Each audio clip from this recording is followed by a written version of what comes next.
मिशाल today से मैं आपका साथी, आपका मित्र कुणाल पंत। साथियों, पिछली बार भी हम ये पूरी जैविक खेती जो ऑर्गेनिक फार्मिंग कहलाती है, इसके पूरे हम पहले के भी एपिसोड में आए थे और लगातार हमने यहाँ पर लखनऊ फार्मर्स मार्केट, ये पूरी तरह पिछली बार भी यहाँ पर हबीबुल्ला स्टेट हजरतगंज लखनऊ में आके अपना पूरे एक कवरेज आपको दिखाई भी थी। इस बार भी हम लोग का एक चैनल का एक बहुत परम सौभाग्य है कि मैम ज्योत्सना कौर हबीबुल्ला, इन्होंने हमको फिर यहाँ पर आज इनवाइट किया है और हम लोग इन्हीं के इनविटेशन में आज फिर दोबारा से मैम हम यहाँ पर लखनऊ फार्मर्स मार्केट में हैं, उपलब्ध हैं। और ख़ास तौर पे हम अपने मैनेजिंग पार्टनर मिस्टर अंजन दास और हमारे कैमरा पर्सन विजय, जो बहुत ही बारीकी से जूम करके अभी भी जितना पूरा एक सेशन चला था, it was a very good, very nice technical session जो पूरा हुआ था in different topics covering this farming also, organic farming को लेके भी। अब ये हमारा परम सौभाग्य है कि एक डाइटिशियन जो यहाँ बहुत ही प्रसिद्ध डाइटिशियन है मैम जायसवाल, ये हमारे साथी हैं और हम इनके ठीक बगल में खड़े हैं, हमारे मैनेजिंग पार्टनर भी हैं। मैम, थोड़ा सा भी आपने डिस्कोर्स में अपने जो आपका पूरा लेक्चर सेशन हुआ था उसमें आपने बात की थी, खास तौर पे मैम का क्वेश्चन था good fat and bad fat. But basically अगर हम नॉर्मल फूड कंपोनेंट को देखें तो कार्बोहाइड्रेट्स, फैट्स एंड प्रोटीन्स, तीनों की बहुत अधिक आवश्यकता होती है क्योंकि तीनों का अपने अपनी तरह का अपना अलग रोल होता है। कार्बोहाइड्रेट्स की अगर हम बात करते हैं, जैसे अनाज, बेसिकली जो हम लोगों का चावल है या रोटी है, हम लोग जो अनाज खाते हैं, कार्बोहाइड्रेट्स भी है। फैट्स, यू आर राइट, मैं आपका बहुत गौर से भी सुन रहा था क्योंकि मेडिकली हम लोग भी बहुत ज़्यादा इन चीज़ों को बहुत ध्यान में रखते हैं और सुनते भी हैं। मैम भी प्लीज़ हमारे साथ आइए, और हम ध्यान रखते हैं, और प्रोटीन्स का भी। फिर आपने जो जिक्र किया खास तौर पे इम्यूनिटी पे बात की थी आपने, जो हमारे शरीर की रोग प्रतिरोधक क्षमता, और ख़ास तौर पे 2 बाउट ऑफ कोरोना, जो हमारी पहली लहर कोविड-1 की थी और ख़ास तौर पे दूसरी लहर कोविड-2 की भी थी। कई अभी लोगों से भी बात हुई और उन्होंने बात अपनी बताई, तो ख़ास तौर पे एक इम्यूनिटी का जो हमारी शरीर की रोग प्रतिरोधक क्षमता होती है, उसकी बहुत ही इम्पोर्टेंस हो जाता है किसी भी डिजीज़ या इन्फेक्शन प्रोसेस में। Immunity has to be very strong. फिर आपने तीसरी बात जिसका बहुत अच्छा जिक्र किया था, जो मुझे भी बहुत अच्छा लगा, आपने बात की थी omega 3 and omega 8 fatty acids की, which are basically the essential fatty acids, EFA हैं, और ख़ास तौर पे ये पॉलीसैकेराइड नेचुरल फैटी एसिड्स माने जाते हैं। अब मेरा मुख्य प्रश्न आपसे ये बनता है कि अगर आपने तीनों का हम विषय को बुला के चलें, कार्बोहाइड्रेट्स, फैट्स एंड प्रोटीन, और ख़ास तौर पे आज के विषय को अगर हम लेके चलेंगे तो वो ख़ास तौर पे ऑर्गेनिक फार्मिंग है। अभी मैम लोगों का भी बहुत अच्छा सेशन रहा और हम लोग तो जो रोज़ खाने में खाते हैं, राइट, जो हम लोग की मंडियों में मिलता है, और अभी एक मैम ने बहुत अच्छा वक्तव्य दिया कि एक ऑर्गेनिक मंडीज़ भी बिल्कुल अलग होनी चाहिए, जिनका हमारे सरकार से, हमें योगी जी से भी हम मिलना चाहते हैं, बात करना चाहते हैं। तो ख़ास तौर पे इनका बेसिक रोल, और एक जो हम नेचुरल जो बाज़ार से कोई भी आलू, प्याज, टमाटर लेते हैं, और ये जो ऑर्गेनिक फूड्स हैं जो बनते हैं, मैम ने भी बहुत अच्छी तरह अपने लेक्चर में पूरा डिलीवर किया था कि कॉस्ट कोई बहुत ज़्यादा फ़र्क नहीं है, कॉस्टिंग की बहुत ज़्यादा वो नहीं है, लेकिन लोगों की अभी भी मान्यता, जो नॉर्मल हमारी मंडियों में सब्जियां बिकती हैं, शायद ये आपकी कोई ऑर्गेनिक मंडियां नहीं हैं या ऑर्गेनिक फार्म्स की कोई अलग से इस तरह के नहीं हैं। तो बेसिकली आपके डाइटरी प्रोसेस में जो मैंने प्रश्न अभी पूछा, in all carbohydrates, fats and proteins plus omega 3 fatty acid, how this is more beneficial in organic farming, और खाने के जो सप्लीमेंट्स हैं, इसमें आप क्या कहना चाहिए? कुणाल जी, एक मिनट आपको मैं रोकना चाहूँगा। इनका मैम का स्ट्रेट कट जो मैसेज था for the masses and also classes, इनका सिर्फ ये था कि the poor people don't believe on the nutritions, सब्जी, फ्रूट, इसके ऊपर वो नहीं करते, वो सीधे सीधे ये कहते हैं कि लाल, हरी, पीली, नीली शीशी हो और उसमें जो है ऐश्वर्या राय और माधुरी दीक्षित का फोटो लगा हो, कहें साहब को ताकत की दवाई दे दो हमका, हम मोटा हो जाए। This is the clear cut indication जिसको मैम ने क्लियर किया। अब जो आप fat, carbohydrate, fat and protein, देखिए, बॉडी हमेशा बैलेंस पे काम करती है, ये मैंने 3 बार जिक्र किया। तो अगर कार्बोहाइड्रेट की बात करते हैं तो अच्छा कार्बोहाइड्रेट, गुड कार्बोहाइड्रेट खाना चाहिए। प्रोटीन्स वो लेने चाहिए जो बायो अवेलेबल हों बॉडी को, तो वहाँ ऑर्गेनिक भी एक आयाम रखता है, बट ऑर्गेनिक में चैलेंजेस हैं। तो इसी वजह से हमें आगे बढ़कर या थोड़ा बहुत खुद से अवेयरनेस बढ़ाकर या खुद भी थोड़ा उपज करके इसको मैनेज करना ये आवश्यक है, क्योंकि हमें आगे इस अर्थ को भी बचाना है। But at present as a dietitian what I would urge कि आप एक बैलेंस ज़रूर ढूंढिए अपने खाने में, चाहे वो फैट्स हो, कार्बोहाइड्रेट्स हो, प्रोटीन्स हो, उसकी क्वालिटी अच्छी होनी चाहिए, रिफाइंड नहीं होना चाहिए। तो कार्बोहाइड्रेट की बात करते हैं तो refined carbohydrate is maida, even सूजी। हमारी मिलेट्स ऑफ द ईयर है ये। हम मिलेट्स कितना खाते हैं? हम मिलेट्स खाना शुरू करें, चाहे वो ज्वार हो, ऑफ कोर्स ज्वार इस वक्त नहीं खाएंगे, बट हम वो रागी, कोदो मिलेट, समक, इतने सारे, इसके अलावा भी और बहुत सारे मिलेट्स हैं। कार्बोहाइड्रेट में भी डाइवर्सिटी चाहिए होती है। पर राइस भी बताइए। Rice is also very good. The best rice, people say brown rice, I don't believe. Red rice is the best though, but white rice which is grown regionally, locally and is aged for 1 year is the best rice for your body. See, you are what you digest. तो अगर आप जो खा रहे हैं वो digest कर रहे हैं तभी तो न्यूट्रिएंट में कन्वर्ट होगा। आप चाहे ऑर्गेनिक खा रहे हैं but you have gunk in your system, how will you be able to digest that organic thing also? So start choosing a diverse diet. Go back to your roots. Choose millets. Carbohydrate है, उसकी choice देखिए। ये जो आटा है जो मिलों में बन रहा है, इट इज़ प्रोसेस्ड। इसकी टॉप लेयर हटा दी जाती है आटे की, जिसमें आपका ऊपर जो उस छिलके के ठीक नीचे जो एसेंशियल फैटी एसिड्स हैं, जो मिनरल्स हैं, सब हट जाते हैं। इसीलिए तो B6 की डेफिशिएंसी होने लगी है, B12 की डेफिशिएंसी होने लगी है। तो आप चक्की का आटा लीजिए। अगर आप लाल गेहूं लेकर आटा बनाएं, you will never have gluten intolerances. Now when I come to fats, choose good fats. वो तो मैंने बताया ही, पूरा आपका सेशन ही था, वो मैंने पूरा एक्सप्लेन भी किया। एग्स के बारे में बताना। When we come to protein, जैसे ज्योत्सना जी ने शुरुआत में ही मुझसे पूछा था, one size does not fit all. तो उसी लिहाजे से ऑर्गेनिक वीगन, वेजिटेरियनिज्म या और चीज़ों में मैं बिलीव नहीं करती। लुक, आपको क्या ज़रूरत है बॉडी को, look for your own body system. तो प्रोटीन भी आप चूज़ करिए जो बॉडी के लिए अवेलेबल हो।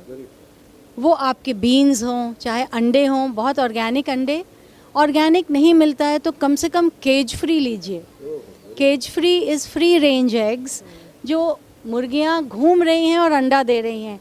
You see the difference, you eat it, I need not speak about it. और सॉरी, प्रोटीन नहीं हो वो मैं उसके बारे बात ना भी करूं, बट आप खा करके महसूस करेंगे। इम्यूनिटी की बात करते हैं, आप फ्री रेंज एग ही खाकर देख लीजिए, आपको डिफरेंस महसूस होगा। सिमिलरली ऑल दी, जैसे मीट है, अगर आपके अंदर वो एंजाइम है जो मीट को डिग्रेड कर देता है, meat will be the best food for you. But yes, आपके गट में वो एंजाइम ही नहीं है, it is the worst food for you. Look for what suits you.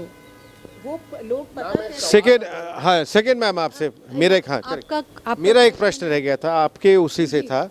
आजकल एक बहुत बड़ा टॉपिक चलता है, आपने बात की थी वाइट शुगर की। Now the people they say that brown sugar is much better option than white sugar. Brown sugar is also available. What do you say about it, कि वाइट शुगर से क्या ब्राउन शुगर बेटर है या brown sugar लेना चाहिए? क्या इसका basic difference क्या है? और ये लोगों की अपने आजकल जो अपना मत है या लोगों के अंदर ये एक साइक है, वो क्यों आई हुई है towards brown sugar? Brown sugar processing, जब हम शुगर को प्रोसेस करते हैं तो बीच में निकलता है। It is good because it is not refined. White sugar, मैं आपको क्लेम कर सकती हूँ कि जो शुगर फैक्ट्री में काम करता है वो अपना शुगर खाएगा नहीं, क्योंकि ये जो यमुना में ये जो फ्रॉथ आप देखते हैं वो पूरा उसकी प्रोसेसिंग से निकला हुआ जले हुए शरीर के हड्डियों जी, वो पूरी शुगर की जो केमिकल यूज़ होता है उसकी प्रोसेसिंग में, they will never eat it. Have sulphur free sugar, have मिश्री, धागे वाली मिश्री इज़ द बेस्ट. खांड इज़ वेरी गुड, खांड इज़ वेरी गुड. देखिए, गुड़ आप हमेशा नहीं खा सकते, आप गर्मियों में गुड़ नहीं खा सकते, because the homeostasis will be disturbed. So आप jaggery, again it's a huge, again it's a topic of debate. A pure jaggery वो भी उसको प्रोसेस करके बनाते हैं. So if again सिर्फ और सिर्फ फ़र्क प्रोसेसिंग का है, रिफाइनिंग का है. जितना क्लोज टू नेचर आप लेंगे, चाहे वो शुगर हो, सॉल्ट हो, it is good. Isn't it so simple? It is very simple. We are making it so complicated. या मेरे मैम हमारे जनता को एक सवाल का आप जवाब दे दीजिए. ये जो मल्टी विटामिन कैप्सूल्स आजकल आ रहे हैं A to Z, मतलब जितनी सारी विटामिन्स हैं, मिनरल्स हैं, सब कुछ मिला हुआ है. हमारी बॉडी उसी को एक्सेप्ट करती है जिसकी उसकी कमी होती है. बाकी जो मिनरल्स है या जो भी चीज़ें हैं वो उसको बाहर कर देती है. तो अननेसेसरी पीपल जो है, वो लोग बाग जो है इस तरह की फालतू का पैसा खर्चा करके, and they don't believe on the nutritions के अलावा वो दवा की तरफ भाग रहे हैं. इसके बारे में थोड़ा हमारे दर्शकों को जागृत कर दीजिए. हाँ मैम, क्योंकि A to Z कैप्सूल जितना महंगा होगा, जितना उनकी मैन्युफैक्चरिंग कॉस्ट कुछ आती है, उसकी परसेंटेज वाइज कॉस्ट कुछ आती है, तो वो चीज़ उनको नहीं लेना चाहिए. इसके बारे में थोड़ा correct. This is also my एक बिग क्वेश्चन, जो हमारे पार्टनर का क्वेश्चन था. All these neurotropics, multivitamin, vitamin B1, B6, B12, उसके साथ उसमें ट्रेस एलिमेंट्स और भी अलग अलग तरह के, प्लस आजकल जो है एक एंटीऑक्सीडेंट्स का भी, lycopene is one of the best antioxidant which is being which is in टमाटर. यस यू आर, बट उसका भी जो है आजकल बहुत ज़्यादा, and doctors they keep on prescribing such type of products. और जो हमारे पार्टनर का question is very pertinent, because apart from all these neurotropic vitamins, this trace elements, multi minerals and antioxidants, ये सब दे आर बीइंग एडेड. क्या इतनी ज़रूरत है लोगों को आज? ये सप्लीमेंट्स हैं, इनको सप्लीमेंट, जानते हैं आप क्या होता है? इनको सप्लीमेंट करिए. You can not make it a part of your main food. Correct, very true.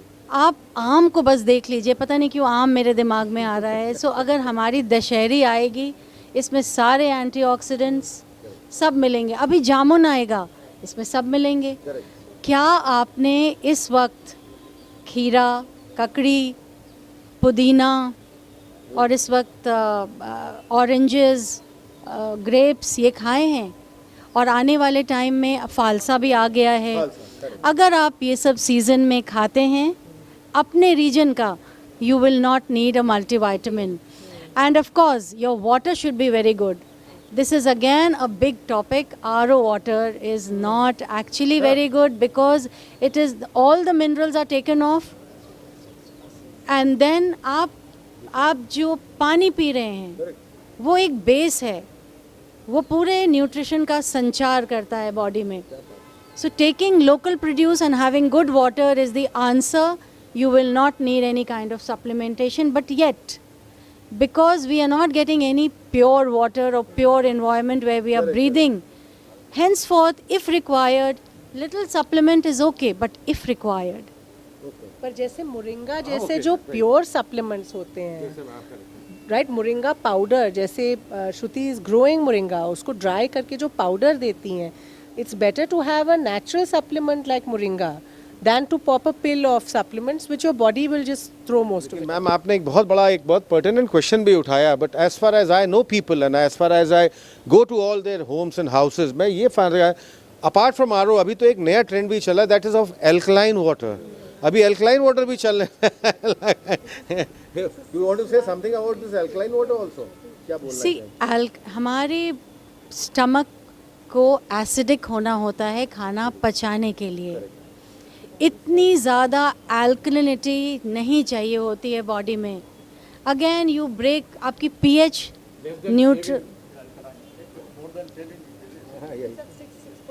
Yes, pH तो एक ही मेंटेन करना होता है ना, कितना अल्कलाइन कर लेंगे आप अपने आप को। और अगर आप एक ग्लास पानी में नींबू के स्लाइसेस डालकर पी लेते हैं, आपकी बॉडी अल्कलाइन हो जाती है। हाइपो भी हो जाएगा, वो भी नुकसान है। देखिए, बॉडी में बैलेंस होता है, अपने आप से वो पीएच को बैलेंस करता है। कभी कभी आप ऐसा महसूस करते एंड हैं water is neutral, that is 7। Water is neutral. देखिए, मैम एक सवाल मेरा है, अच्छा थोड़ा कंप्लीट। सो अगर आप कुछ खाते हैं और आपको हैवी फील होता है, आपको भी होता होगा, और आप नींबू पानी पी लेते हैं, आपको क्यों बेटर लगता है? बॉडी फाइट कर रही होती है पीएच को बैलेंस करने के लिए, बॉडी में अपनी मैकेनिज्म होता है, लेकिन फिर भी उसको प्रोसेस को फास्ट करने के लिए आपने छाछ ले लिया, पुदीने वाला पानी ले लिया, या ये नींबू पानी ले लिया, you feel better. Why? Because your pH is settled. So why do you need that those alkaline waters? Correct. You can always understand it so well. Major factor to balance every part of the body, सबके pH. पहले जो हमारे real life example MM Khan ji हैं, अच्छा खान साहब, वो मैं कुछ खान साहब से बताना एक मिनट का एक्सक्यूज चाह रहा हूँ। मेरा कहने का मतलब ये है, आपने एक बहुत सही बात करी। जो ये जो आरओ वाटर है, मैं पहले 10 से 15 लीटर पानी रोज पीता था। When I am doing my job, मेरे पास एक बॉटल 2 बॉटल हमेशा वो एक्सचेंज करता है। नहीं, ऐसा कुछ नहीं है। नहीं, ऐसा कुछ भी नहीं है मेरे साथ। अच्छा खैर नहीं, व्हाट इज और जब से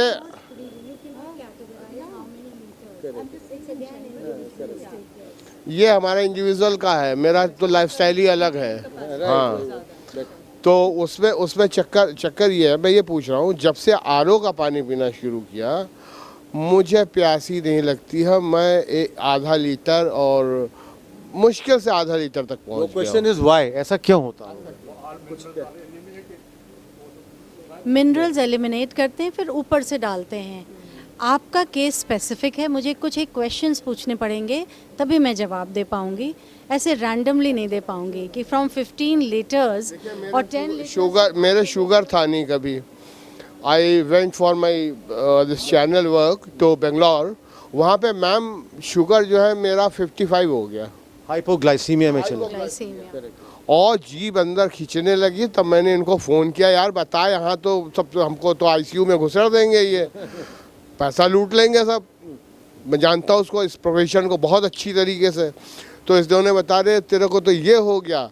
जब हम दोनों ने डिस्कस किया, बोले तुरंत आ जा, मैं तुरंत वहाँ से पकड़ा और वापस आ गया था। आपका पूरा केस मैम को सही से स्टडी ऐसे रैंडमली आंसरिंग। करेक्ट। हाँ, will not be ready. My last question to you is, अभी आपने खास तौर पे इंटेस्टाइन लेवल की भी बहुत बात की, गट की आपने गट की बहुत बात की, प्रीबायोटिक्स प्रोबायोटिक्स इसकी आपने बहुत बात की। There are so many other medicines also, जैसे एक विजिलेक आती है, न्यूट्रोलिन बी आती है, that is also lactobacillus, lactic acid bacillus ही होता है, विच इज। और आजकल तो मैं देख रहा हूँ एक याकुल्ट वगैरह भी जो है बहुत fashion. I follow the food first approach. आप अगर बटर मिल्क पीते हैं, अपना पिकल खाते हैं, ऑब्वियसली पिंक हिमालयन सॉल्ट या सेंधा नमक में बनाइए, और अभी आम का खाइए बना करके, कच्चे आम आ रहे हैं, वो मैंगो ड्रिंक्स लीजिए, आपको प्रीबायोटिक की आवश्यकता नहीं पड़ेगी। बट कभी पड़े तो थोड़ा बहुत इन चीज़ों को ले करके सेटल कर लीजिए, पर पहले आप ये मट्ठा, पुदीना, देसी चीज़ों से सेटल करने की कोशिश करिए। एक अच्छी अंडरस्टैंडिंग बिल्ड करिए बॉडी की। You will need those things lesser and lesser.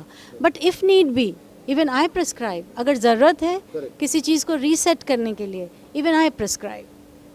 Motions आपके क्लियर नहीं रहते हैं, कॉन्स्टिपेशन बहुत ज़्यादा है, एक शायद आप ही का फंक्शनल क्वेश्चन है, that is also a brain gut relationship. वो भी पूरी एक ब्रेन गट रिलेशनशिप ही होती है, और उसकी वजह से because of that barrier that totally makes it out. और आपका कॉन्स्टिपेशन वगैरह भी, आप कब्जियत जो होती है, that is basically because of that only. और आजकल राइट पूरा गट माइक्रोबायोम का ही खेल है। जैसे ये गार्डन आप देख रहे हैं, हमारे गट डाइवर्सिटी भी इसी गार्डन की तरीके से है। You just don't have one bacteria, You have several, and you will not believe they die in few hours. You have to eat and get them back. Eat and get them back. They die very fast, few hours, few days. So that's how your diet needs to be diverse. Oh, right. Correct. If you're having a diverse diet, if you're having all nutrients, like a diverse diet and all regional thing, and you're having good water, and of course practicing yoga, because oxygen ja raha hai na, you will need less and less of pharmaceuticals thing. Correct. Pharmaceutical thing, and last is even IBS, irritable bowel syndrome. वही हमने कहा, कभी उसमें constipation, sometimes you have loose motion, that is also good. So nice of you, ma'am. Thank you very much for this lovely session. We'll come to your place also. हम आपसे बहुत detail में वहाँ आके भी पूरी बात करेंगे regarding diet and the medical aspects of it. Thank you so very much from our channel. हमारी चैनल के माध्यम से आपको बहुत बहुत हार्दिक शुभकामनाएं, अनेकों बधाइयाँ.